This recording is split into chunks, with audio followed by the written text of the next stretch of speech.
Berikan dukungannya dengan cara subscribe channel ini, karena dengan kalian subscribe akan membuat saya lebih termotivasi untuk mengupload video. Dan jangan lupa aktifin notifikasinya ya. Terima kasih. Akuntansi itu adalah seni. Di mana sih seninya?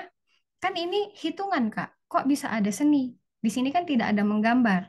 Jadi seninya akuntansi itu nanti akan kita temui di pencatatan debit dan kredit.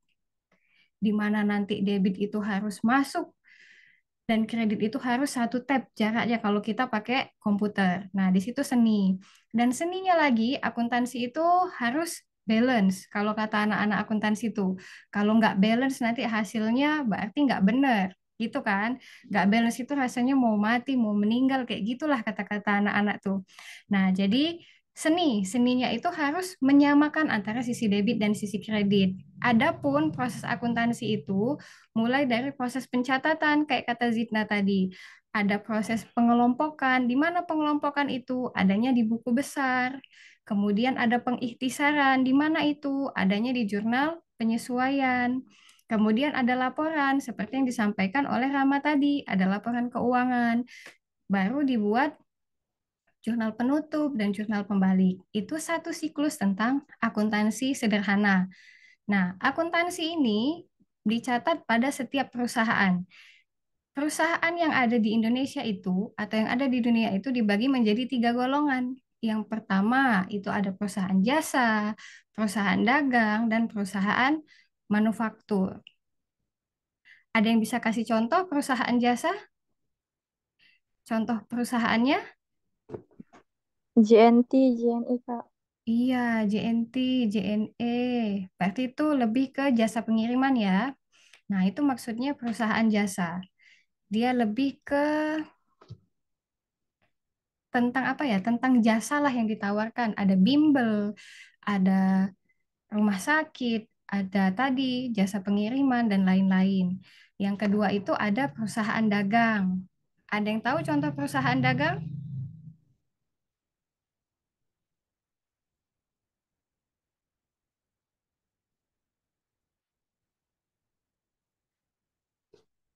Atau semuanya baru pernah dengar istilah perusahaan dagang?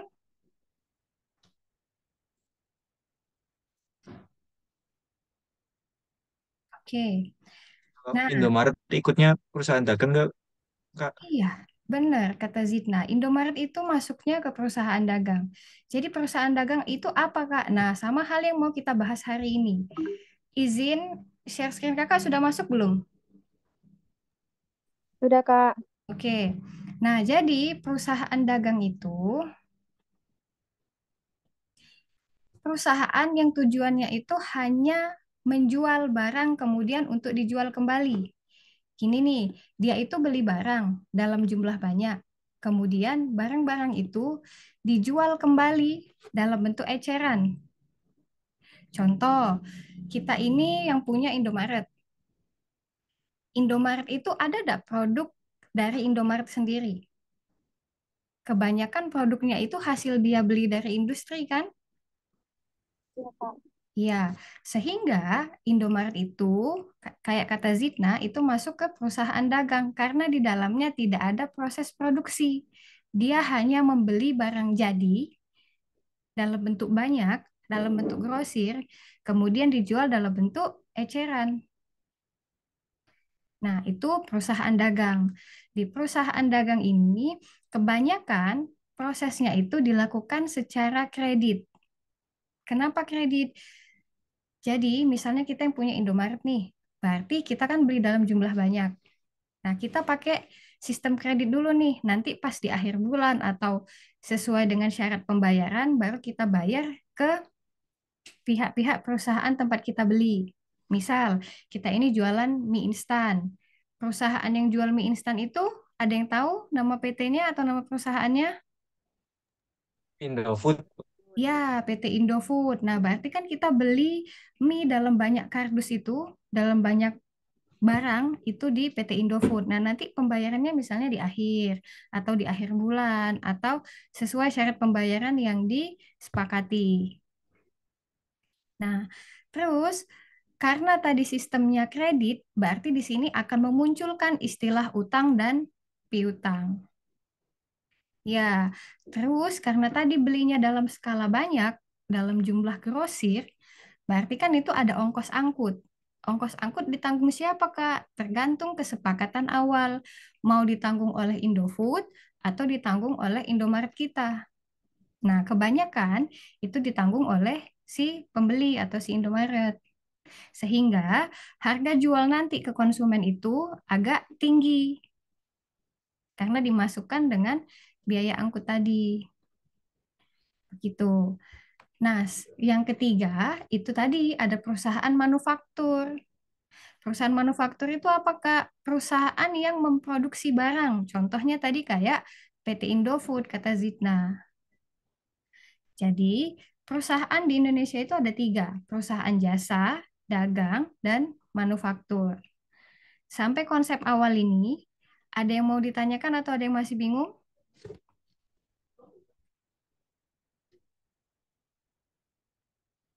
Aman, Kak. Aman? Ini ada tiga yang tidak open cam ya. Berarti seperti yang disampaikan di awal, ketika tidak open cam itu akan dikeluarkan dari meeting kita hari ini. Izin tanya Kak, apakah ada perusahaan yang menjalankan dua kegiatan bisnis seperti dagang dan perusahaan jasa begitu? Dan itu bagaimana perhitungan seperti laporan keuangannya, Pak? Oke. Nah, kira-kira ada nggak yang bisa menjawab pertanyaannya Rama? Ada nggak sih yang pernah lihat atau tahu perusahaan itu bergerak di dua jenis, baik jasa, dagang, ataupun manufaktur? Ada yang pernah tahu atau ada yang pernah dengar?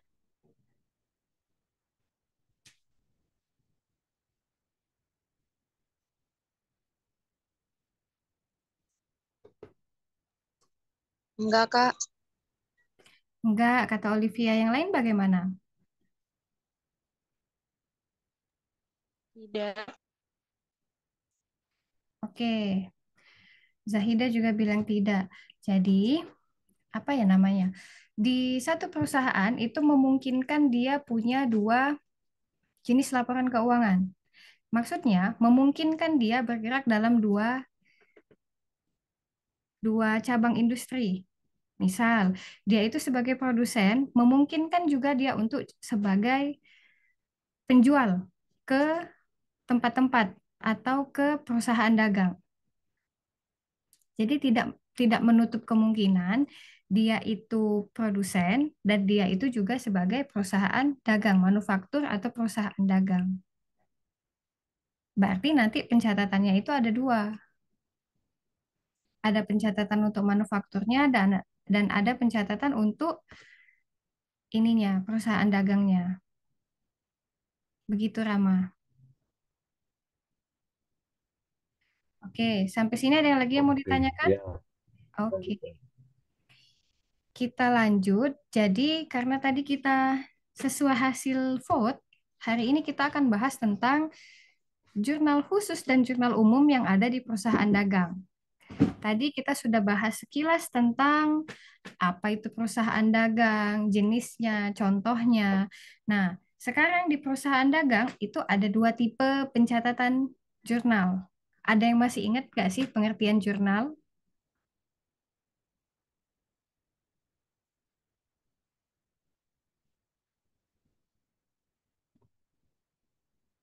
Ada yang masih ingat apa itu jurnal?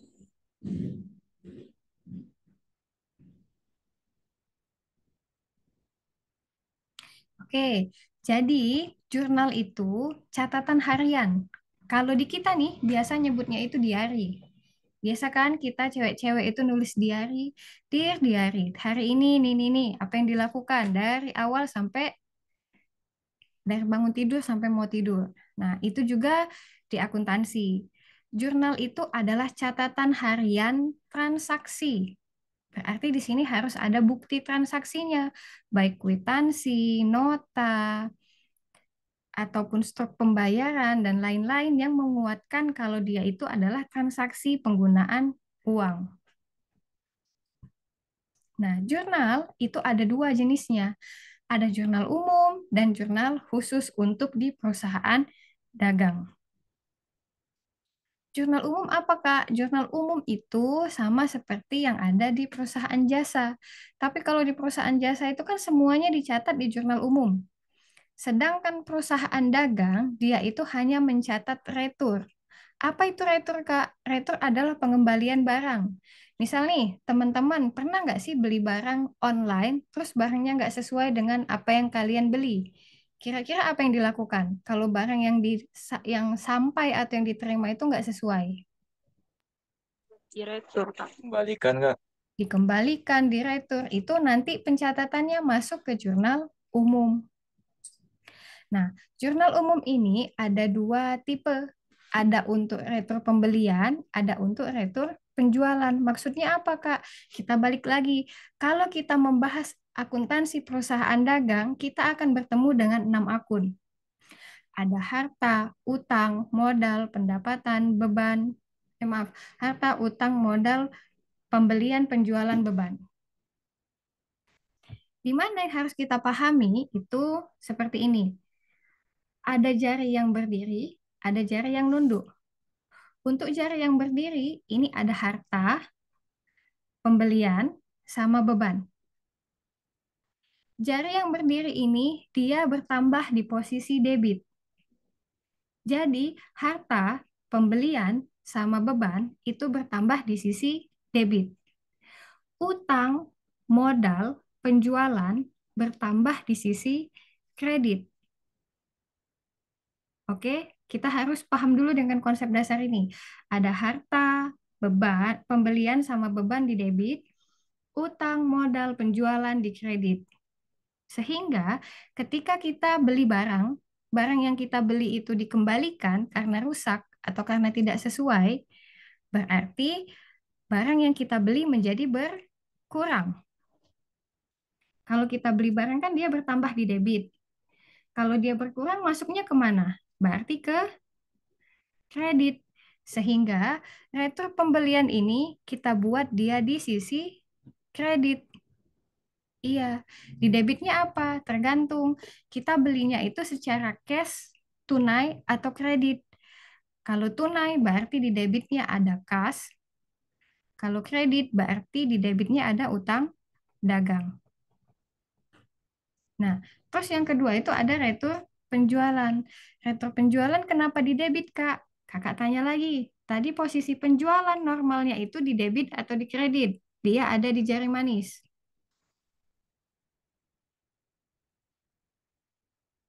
Di mana? Debit atau kredit?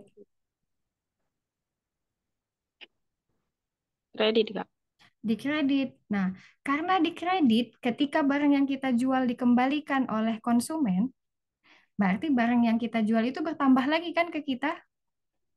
Sehingga retur penjualan kita tulis di debit. Kebalikannya. Tergantung lagi, kita jual secara tunai atau kredit. Kalau misalnya kredit, berarti piutang dagangnya di kredit. Kalau tunai, berarti di sini kas. Bisa? Ini untuk pencatatan sistem di jurnal umum. Nah, sampai di jurnal umum ini, ada yang mau ditanyakan dulu atau ada yang masih bingung?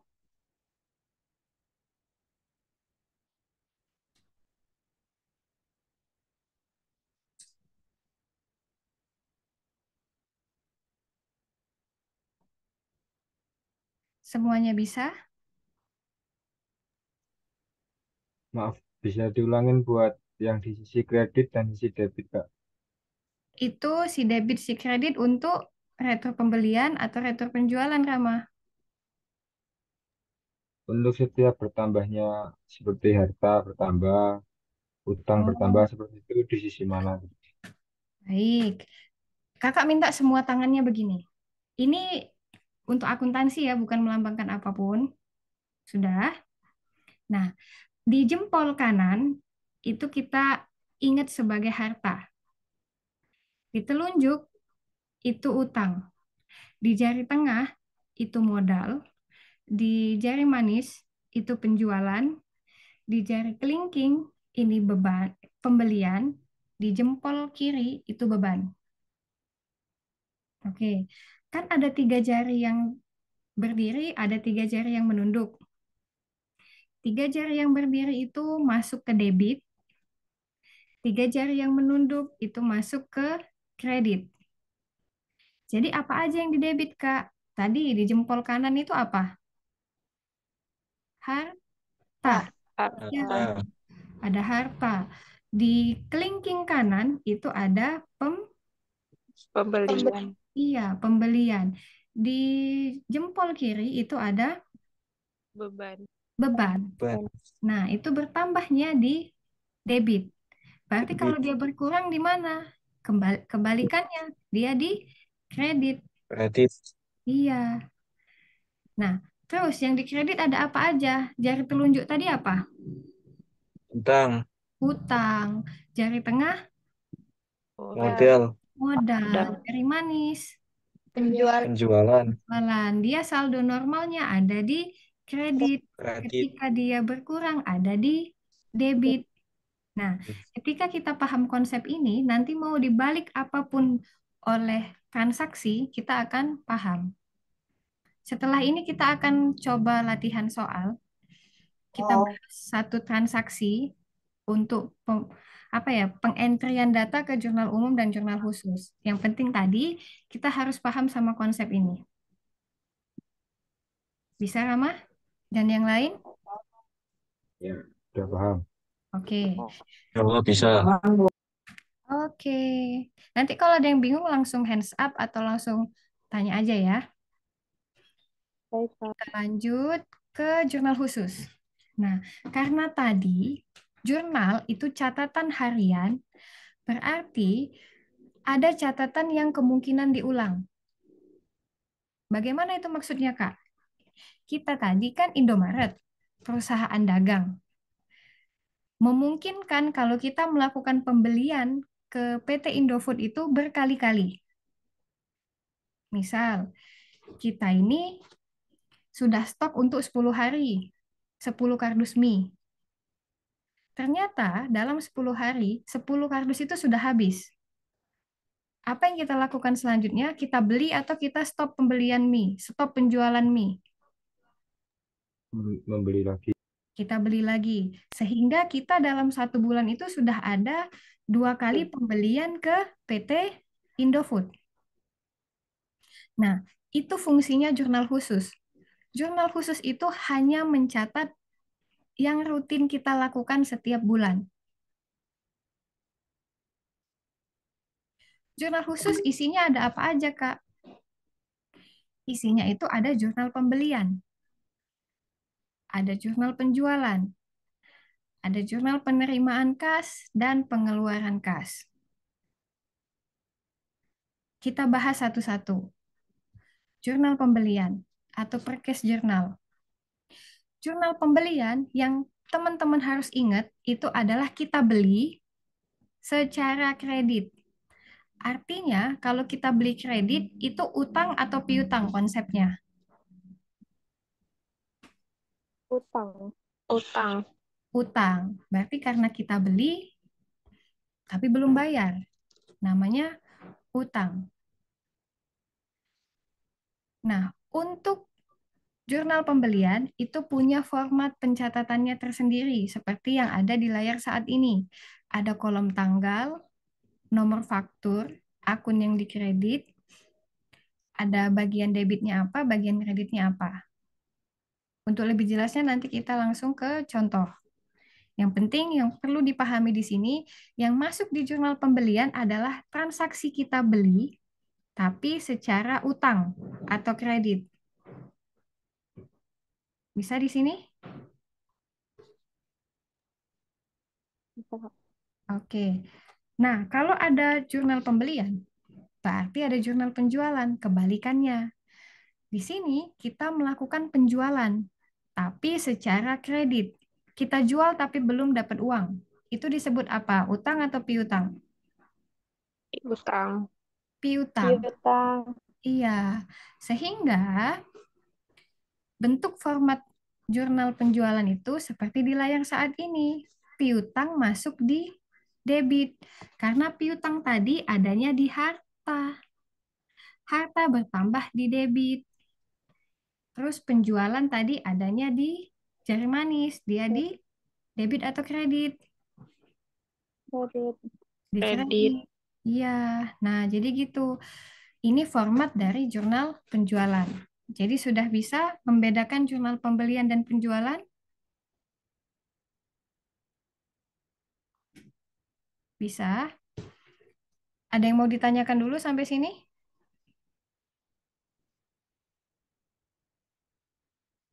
So far so good.